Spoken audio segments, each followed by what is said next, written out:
I shake my head. I don't understand how people can do that to one another, even if they're not family, let alone being family. A neighbor reacts to a stabbing where a son reportedly attacked his own father, sending both to the hospital in critical condition. Good evening and thanks for joining us tonight. I'm Trace Leong. Mark is off tonight. Now we start with a developing story out of Shasta County, where deputies say a son is accused of stabbing his father multiple times. The suspect was found standing near the victim with both hands cut off. I spoke to a neighbor who was there when emergency crews arrived. I just can't imagine anything like that happening between family. Gary Reinhardt lives on the 2100 block of Sheer Drive in Redding, right across from where the stabbing was reported.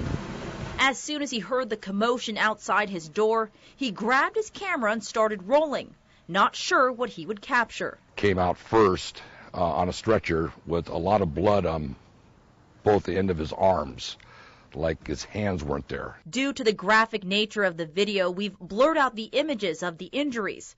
Deputies say 27-year-old Jason Dunn is accused of stabbing his father multiple times after a verbal dispute. When deputies arrived, Jason was standing in the driveway with both hands severed off at his wrists. The victim is his father, 59-year-old Gregory Dunn.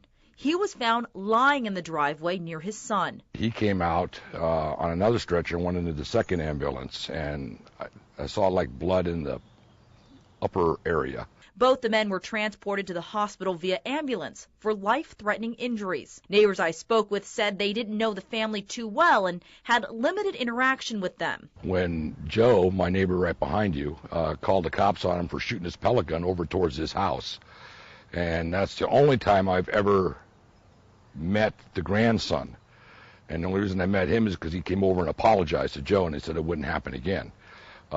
Greg, I've run into him maybe 3 or 4 times over the 8 years that I've lived here, and he's a nice guy. He walks his dog all the time. We talk, just talk about regular stuff. Jason Dunn has been accused of attempted homicide, and Reinhardt says he's shocked that all of this happened so close by.